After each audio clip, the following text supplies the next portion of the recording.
"You people don't belong here."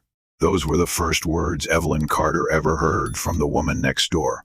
It was 6:02 a.m. The sun had just yawned over the horizon, casting golden streaks through the tree-lined street of Westgate Grove, a neighborhood known for its trimmed hedges, sparkling driveways, and silent judgments. Evelyn stood by her car, keys in hand. Her youngest daughter, Zoe, still half asleep in the back seat. She blinked at the woman who had materialized like a storm cloud beside the fence. "I beg your pardon," Evelyn said calmly, though the sting of the insult had already set her cheeks ablaze. The woman, in her mid-60s with stiff silver hair and a tight frown, squinted at her like she was seeing a smudge on her glass window. "You heard me. You people don't belong in a neighborhood like this," she snapped. "Westgate is quiet. We don't need trouble." "Trouble," Evelyn repeated, her voice low. The woman looked pointedly at Zoe. "Noise, late-night parties, that kind of thing. I've seen how it starts. I'm taking my daughter to school," Evelyn said slowly. "That's what you saw. But thank you for the welcome. You better believe I'll be watching." The woman hissed before turning on her heel and marching back into her house, her small white dog yapping behind her like a warning shot. Evelyn stood in place for a long moment, her hand still gripping the keys. Her heart thundered in her chest, not from fear, but from the ache of restraint. She opened the car door and slid in beside Zoe, who whispered, "Mom, why was that lady mean to us?" Evelyn smiled for her daughter, but there was steel in her voice. "Because some people fear what they don't understand, baby. But we don't shrink when they fear us. We rise." Zoe nodded slowly, not fully understanding, but she would. By week's end, the neighbor had a name: Beverly Langston, president of the HOA, retired teacher. No friends, just opinions. Evelyn, on the other hand, was a woman of quiet power. She had moved into the neighborhood with her husband, Terrence, and their two daughters, Zoe and 11-year-old Maya. Less than 2 weeks ago, a beautiful black family with success stitched into their every step. They kept to themselves, but waved when neighbors walked by. They trimmed their hedges, attended PTA meetings, and hosted Saturday game nights with close friends. But Beverly had already made up her mind.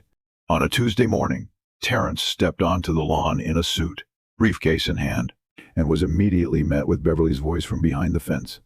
"You think that suit makes you fit in?" He turned, confused. I said, "You think you can buy your way into this street, and suddenly you're one of us," she said, arms folded over her bathrobe. Terrence, calm and commanding, tilted his head. "Ma'am, I'm not trying to be one of you. I'm being me, and I happen to like the view from here." That night, the first notice arrived, a typed complaint from the HOA accusations of improper trash bin placement. The next week, noise complaints, then claims that their guests looked suspicious. At dinner, Maya frowned. "Why does she hate us?" "Mom, she doesn't know us," Evelyn said, "and people like her. They fill the gaps in their understanding with hate." Terrence reached over and squeezed her hand. "We're not going anywhere." But Beverly wasn't done. One morning, Evelyn returned from the store to find a police car idling at the curb. 2 officers stood by their driveway, talking to Beverly. When Evelyn stepped out, Beverly pointed at her like she was the villain in a drama. "There she is. I saw her looking into my windows yesterday." Evelyn blinked, stunned. "What?" The officer approached her carefully. "Ma'am,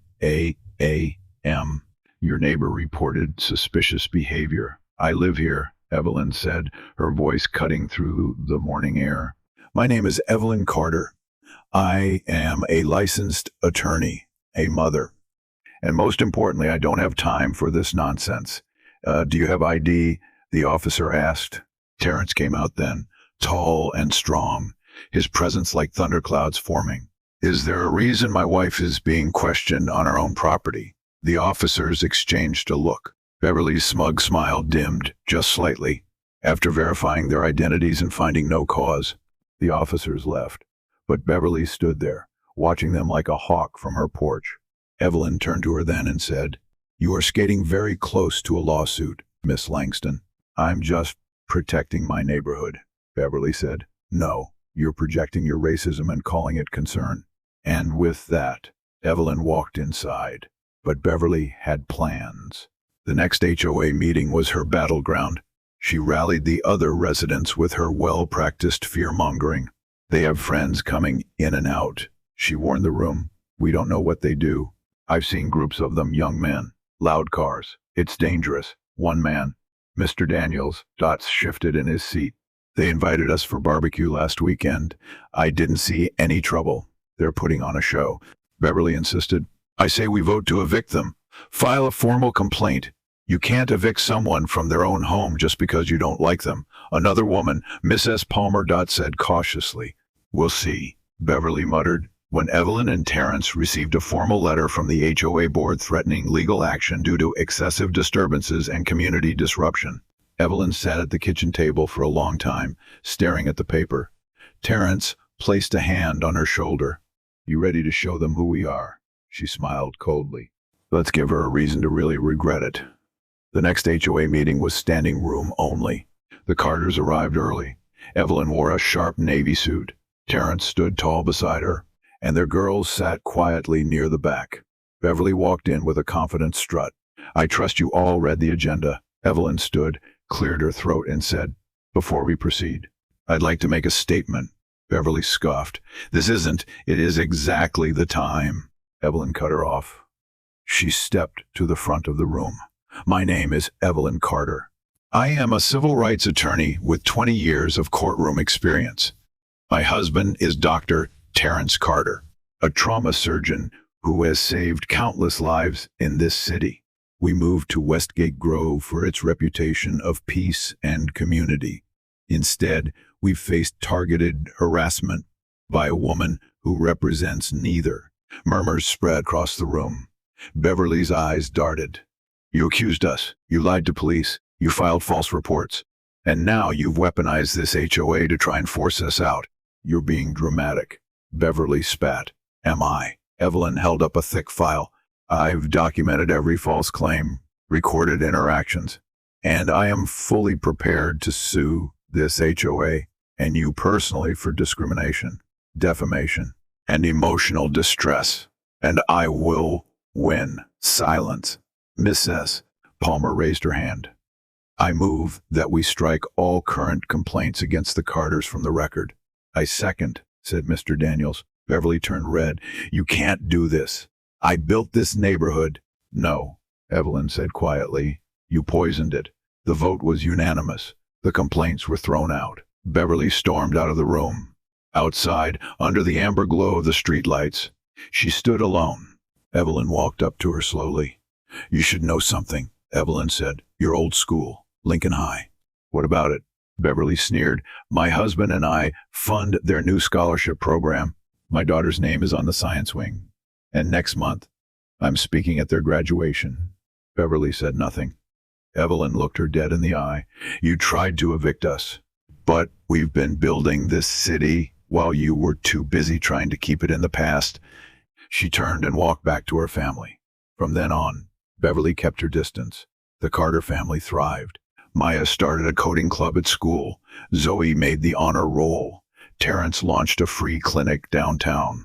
Evelyn became a speaker across the state. Her story, a lesson in grace and power. And though the past had tried to force them out, they had become the future. They didn't just belong, they led. And as spring painted the neighborhood in bright pink blossoms and warm breezes, the Carters' story slowly reshaped the soul of Westgate Grove. It was a Friday morning when Evelyn received a knock on her door, not forceful like the police, not stiff like a delivery. It was hesitant, human. She opened it to find Mrs. Palmer, the soft-spoken woman who'd once voted in Beverly's favor simply to avoid conflict. Good morning, Mrs. Palmer said, clutching a Tupperware dish. I baked lemon squares. Thought maybe we could have tea sometime. Evelyn smiled, warmth gently creeping into her expression.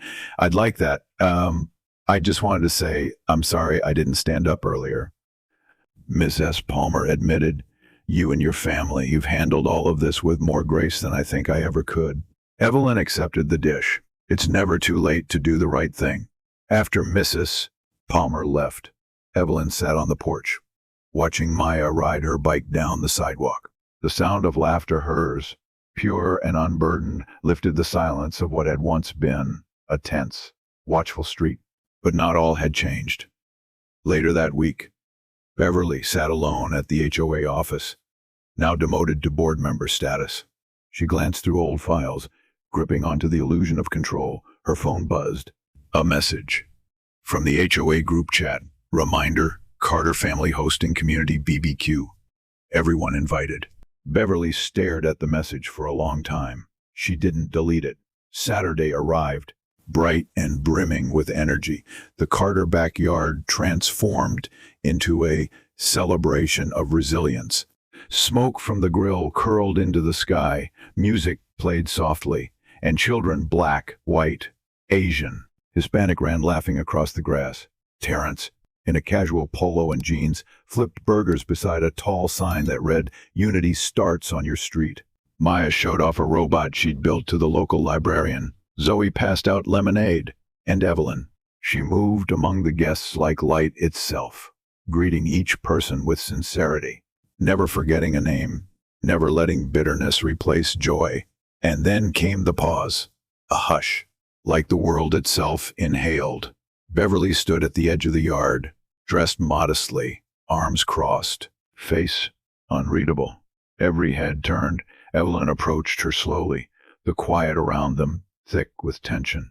But her smile was real. "Beverly," Evelyn said gently, "glad you came." Beverly didn't meet her eyes right away. She looked around at the children playing, at the neighbors laughing, at the scene she had once tried to erase. "I didn't come to stay," she muttered. "I just wanted to see why they like you." Evelyn tilted her head, and Beverly hesitated, then whispered, "Maybe I was wrong." "You were," Evelyn said, without cruelty. "But admitting it is a start." "I spent my life building fences," Beverly murmured, "and you tore them down in weeks." "No," Evelyn corrected her. "We didn't tear them down. We opened the gates. You just have to walk through." For a moment, Beverly seemed lost in her own silence. Then she nodded once, slowly, and left. She didn't stay, but she didn't call the police. She didn't complain.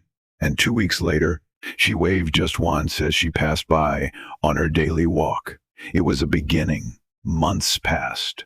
Evelyn's name was being spoken beyond Westgate. She was featured on a local news segment titled Voices of Change. The clip of her HOA speech went viral. Messages poured in from people who'd endured the same, who'd suffered in silence, who now found courage through her strength. One email caught her eye. Subject: speaking opportunity, National Civil Rights Summit. "Dear Miss S. Carter, we would be honored if you would share your story as keynote speaker this fall." That night, Evelyn shared the news at dinner. The girls clapped. Terrence beamed. "You're going to be on a stage in D.C., he said proudly.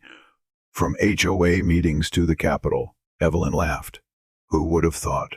"You," he said, kissing her hand, "you always knew." At the summit, she stood beneath the grandeur of marble columns and bright lights, her voice echoing through a crowd of thousands. "I was told I didn't belong," she said, steady and strong. "But I didn't fight to belong. I stood to remind others that we already do. Our presence isn't conditional. Our worth isn't up for debate. Our power is not a threat, it's a promise." The crowd rose in thunderous applause. Cameras flashed. Reporters scribbled furiously. Back home, Westgate Grove transformed. More families of color moved in.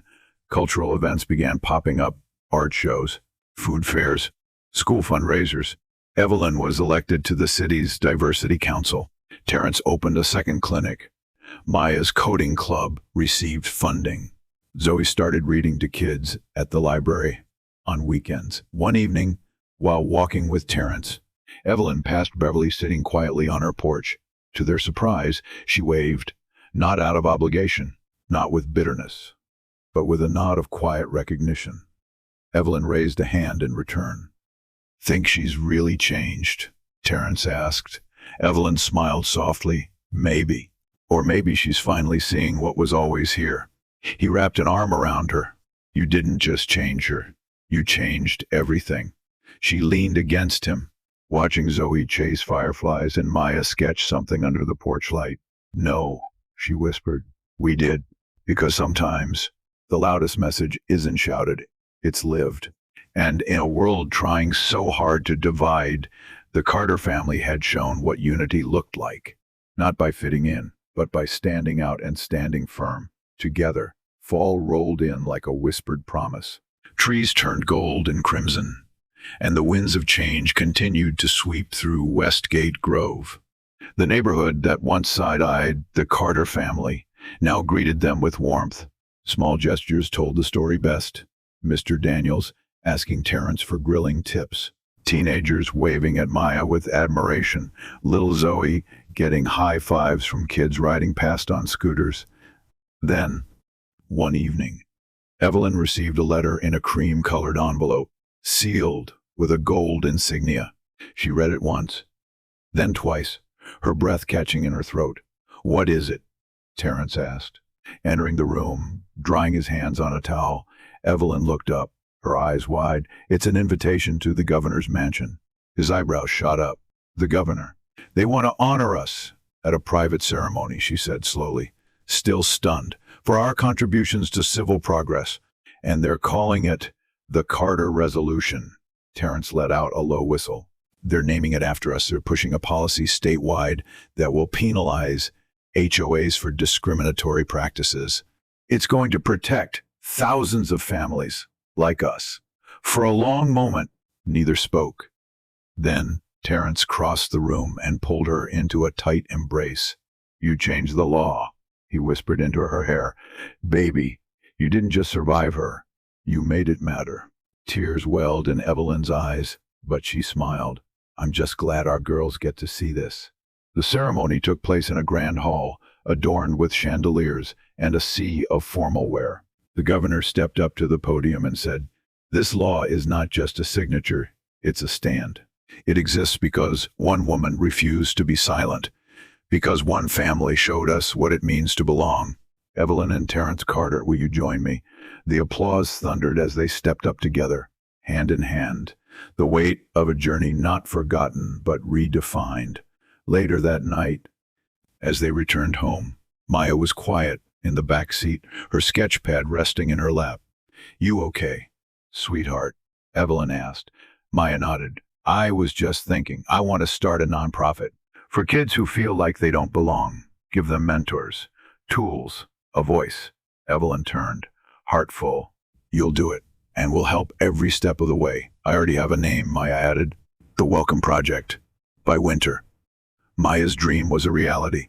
The Welcome Project opened its first local chapter, with kids signing up faster than expected. Media outlets covered the story, calling Maya a rising star of social advocacy. Even Zoe, now confident and articulate, gave a short speech at her elementary school. My mommy told me that some people are scared of what they don't know. But when you know someone's heart, you see they're not scary, they're strong. Evelyn and Terrence sat in the audience, hands clasped tightly. But the story wasn't quite finished. One frosty morning, Beverly Langston rang the Carters' doorbell. Evelyn answered, uncertain. Beverly looked older than before, her breath visible in the air. In her hands was a thin manila folder. I want to apologize, she said quietly. But I know that's not enough. Evelyn said nothing. Beverly held out the folder. These are documents. Deeds. I've owned that community garden lot on Parkside for years. I want you to have it for your Welcome Project. Turn it into something good, something better than I ever was. Evelyn took the folder slowly, surprised. Are you sure? I don't have children, Beverly said. No one to leave anything to. And you showed me who you really are. I want to be remembered for doing one thing right. For a moment, they just stood there. Then Evelyn extended her hand. This time, Beverly shook it. That spring, the lot on Parkside was transformed. Raised garden beds, Storytime benches, a mural painted by Maya and her friends that read, "Everyone is welcome here." On the opening day, Evelyn stood before a crowd of children, parents, and community leaders. Her voice rang clear. "You can build walls with fear or bridges with hope. This garden, this project, this family. We're building bridges." As the crowd erupted in applause, Beverly stood off to the side, her eyes shimmering with tears.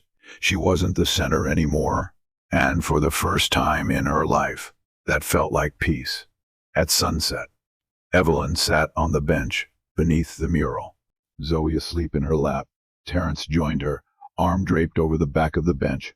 "We started with a fence," he said. Evelyn nodded. "And now we've got a garden, full of roots," he added, smiling. "Just like us." And beneath the pink sky, in a neighborhood that had once resisted their very presence, the Carter family bloomed, together, unapologetically, unshakably, home. Summer arrived with a kind of softness that felt like reward. The days grew longer, laughter grew louder, and the Carters were no longer seen as new. They were part of Westgate Grove, now woven into its identity like the vines that wrapped the old lampposts and the murals that brightened Parkside Garden. But even in peace, life continued to evolve. One humid evening, as cicadas buzzed and sprinklers hissed in the distance, Evelyn sat at her desk reviewing an email from a national human rights organization. She called out, "Terrence, come read this." He walked in, tie loose from a long day at the clinic. "Another award." "Not this time," she said. Eyes still on the screen. "They want me to run for city council." He blinked. "Whoa, they're serious. They've seen what we did with the HOA, with Maya's nonprofit. They think I could lead city-wide reform." Terrence sat beside her, quiet for a moment. "You'd win." Evelyn chuckled. "That's not what I asked." "I know," he said, taking her hand, "but I know you, and I know what happens when people try to tell you where you don't belong." She turned to him, serious now. "Do you think we're ready for more attention? The scrutiny? We didn't ask for any of this," he reminded her. "We earned it." A pause. Then her eyes softened. "Then I guess we better start knocking on doors." By fall, Evelyn's name was on every lawn sign from Westgate to downtown. Her campaign wasn't fueled by flashy ads or big promises. It was powered by stories, by children who'd found their voices at the Welcome Project, by families who'd fought quietly for fair housing, by neighbors who now knew each other's names. Even the Langstons hosted a block party in her honor. Beverly, now far more reserved and careful with her words, stood beside her during a short toast. "I used to believe change was something to fear," Beverly said, raising her glass. "Turns out, change was the best neighbor I ever had." On election night, the Carter living room filled with friends, reporters, and former skeptics turned volunteers. The results came in slowly, street by street, district by district. Evelyn watched, arms crossed, standing behind the couch. Zoe clutched her leg. "Are we gonna win, Mama?" Evelyn knelt down, kissed her forehead. "We already did, baby. No matter what." A moment later, the final count flashed on screen. Evelyn Carter, 61%, opponent, 39%. The room exploded with cheers. Maya screamed. Terrence picked Evelyn up in a spin, both of them laughing through happy tears. Evelyn stood before the crowd, her voice cracking with emotion. "We didn't move into Westgate Grove to change the world. We just wanted a home. But sometimes, home is where change begins. This city gave me a challenge. And now, I want to give it my service." Her story became legend. Her presence in City Hall redefined the meaning of leadership, compassion paired with fierce accountability. She championed anti-discrimination housing laws, created free legal aid centers in underrepresented areas, and pushed for education reforms that ensured every child had equal access to opportunity. Meanwhile, Terrence expanded his clinic network, quietly saving lives the way he always had. Maya's nonprofit grew into a statewide youth leadership coalition. Zoe, now 9, announced she wanted to be a judge someday, to make sure the rules are fair for everybody. And Westgate Grove, it became a model neighborhood, A place where diversity wasn't tolerated, it was celebrated, where neighbors no longer whispered behind closed doors, but shared meals across open porches. Years later, long after Evelyn had become a nationally respected figure, after she'd been named one of Time's 100 most influential people, after Maya gave a TED Talk at 17, after Zoe read her first poem on national television, one reporter asked Evelyn during a televised interview, "What would you say to the people who once tried to push you out?" Evelyn smiled, soft and knowing. "I'd say thank you," she answered, "because you reminded me that no title, no house, no neighborhood can define me. I already knew who I was, but your rejection gave me a platform, and I turned it into a door for others." The host leaned in. "So what's next?" She glanced at the camera, her voice steady. "We keep opening doors." Back in Westgate Grove, on a quiet Sunday morning, Evelyn stood once more in Parkside Garden. An older woman approached her, slowly, white hair, cane, soft breath. "Beverly, mind if I sit?" she asked. Evelyn nodded to the bench. They sat in silence for a while, watching children plant flowers in the soil. Beverly spoke first. "I probably won't be around much longer, but I just wanted to say I'm proud of you, and I'm sorry, not just for what I said, but for not knowing how much I needed to grow." Evelyn looked at her, eyes kind. "You helped me too. Beverly, you showed me the stakes and the strength." The wind rustled the leaves. Birds chirped. Life went on, and the two women, once enemies, now sat together under a painted mural that reminded every passerby, everyone is welcome here. And it was true, because the Carters didn't just find a home, they transformed one. And in doing so, they lit a path for others, families who'd been told they didn't belong, voices told to stay quiet, children told to sit down. Now, they stood tall, and they knew exactly who they were. Years passed, seasons changed, but the legacy of the Carter family only deepened, like the roots of a tree growing taller with every storm it survived. By the time Evelyn turned 50, the Welcome Project had become a national organization, with chapters in every major city and even small towns that once mirrored Westgate Grove's painful beginnings. She no longer walked into rooms as just a mother or a civil rights lawyer. She was a symbol of grace-fueled defiance. Her face had graced magazine covers. Her voice had echoed through Senate hearings. And her story had been adapted into a best-selling memoir titled "We Belonged All Along." But despite the recognition, she never left Westgate, because for Evelyn, the greatest victory was never the awards, never the interviews or endorsements. It was simpler than that. It was walking out her front door and seeing Maya and Zoe ride bikes alongside every kind of child imaginable. It was seeing neighbors who once crossed the street now bringing over fresh baked cookies and waving during morning walks. It was Beverly's empty home across the street being purchased by a biracial couple with newborn twins. The entire neighborhood lining up to welcome them. One crisp autumn afternoon, Evelyn stood in her backyard, pulling weeds from the base of a flowering bush, when she heard a familiar voice behind her. "Still doing your own gardening?" "Huh." She turned and smiled. It was Claire Daniels, the daughter of Mr. Daniels, who had once hesitated during that very first HOA vote years ago, now in her late 20s. Claire was a journalist with a popular podcast about modern racial justice and policy. She carried a small recording device in one hand and a notepad in the other. "I was hoping I could get one last interview with you," Claire said, brushing auburn hair behind her ears, "before the Senate campaign officially kicks off." Evelyn sighed, standing up and brushing her knees. "Nothing's official yet." Claire grinned. "Come on, Mrs. Carter. Half the country is hoping you run. The other half is just trying to catch up." Evelyn chuckled. "Let's sit." They took seats beneath the pergola in the garden, now covered in climbing vines, fragrant with jasmine.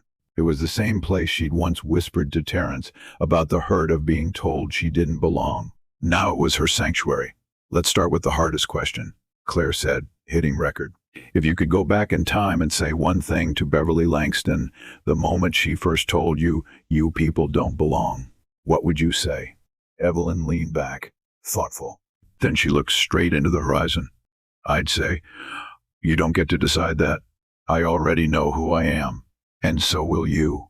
Claire nodded, visibly moved. And now, do you forgive her? Evelyn smiled, serene. I do. Because holding on to hate is like drinking poison and hoping the other person dies. Forgiveness isn't about forgetting, it's about choosing not to carry their weight anymore.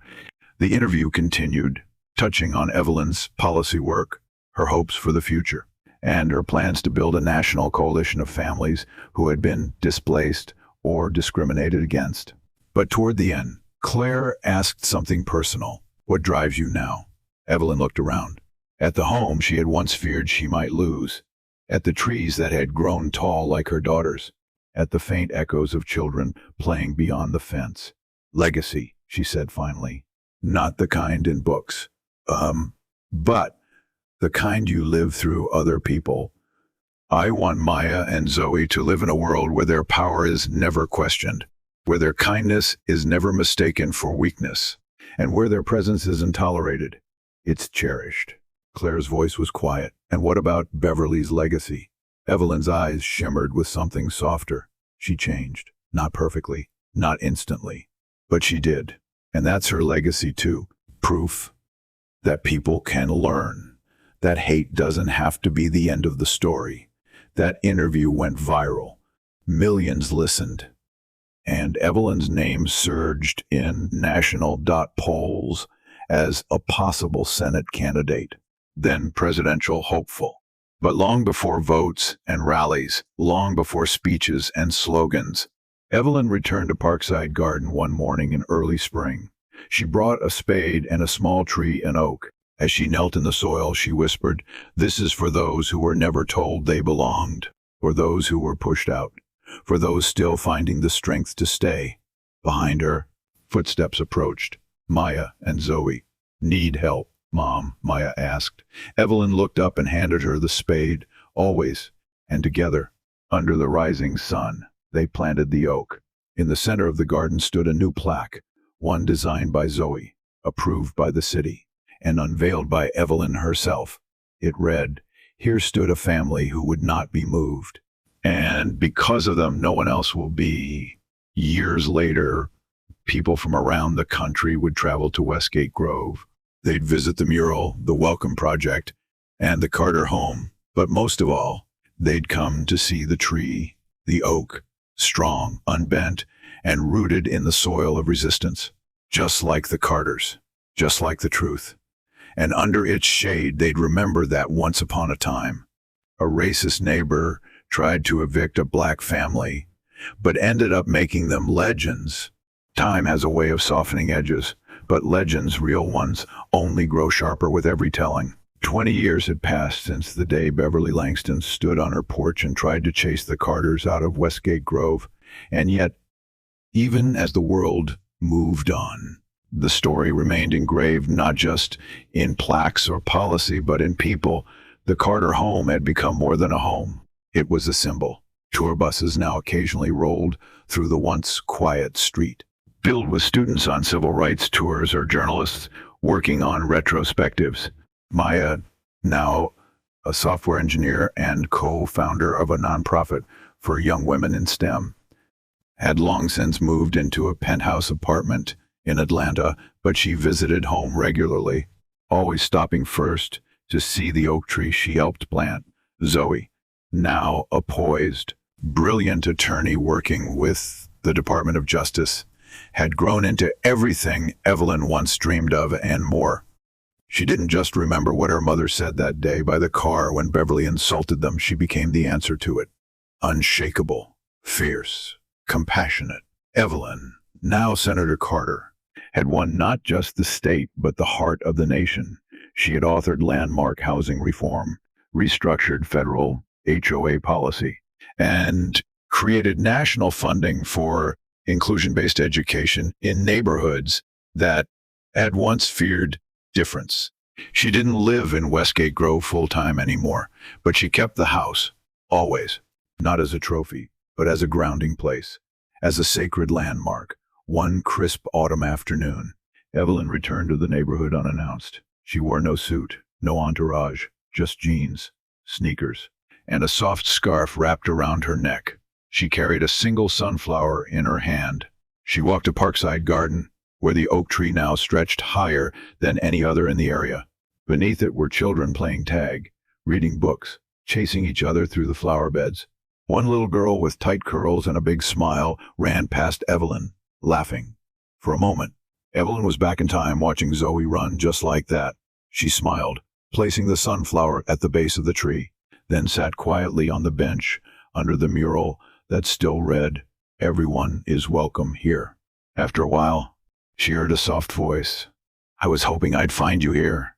It was Claire Daniels, now the editor of a major national magazine, still carrying her old notepad. Her eyes were wiser now, more knowing.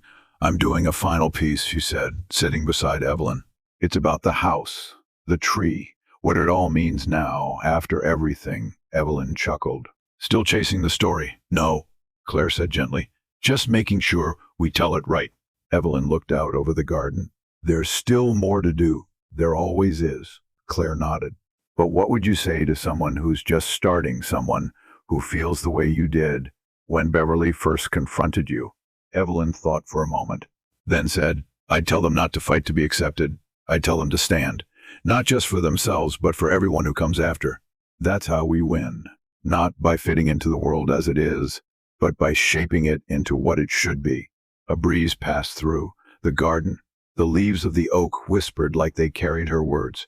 Claire closed her notepad. "Thank you." Again, as she stood to leave, Evelyn called after her, "Claire." She turned. "Make sure they know," Evelyn said. "It wasn't just about surviving. It was about redefining power, showing the world that kindness isn't weakness, that presence isn't permission, that legacy is a choice we make every day." Claire smiled. "I will." That night, Evelyn returned to her old porch and sat under the familiar stars.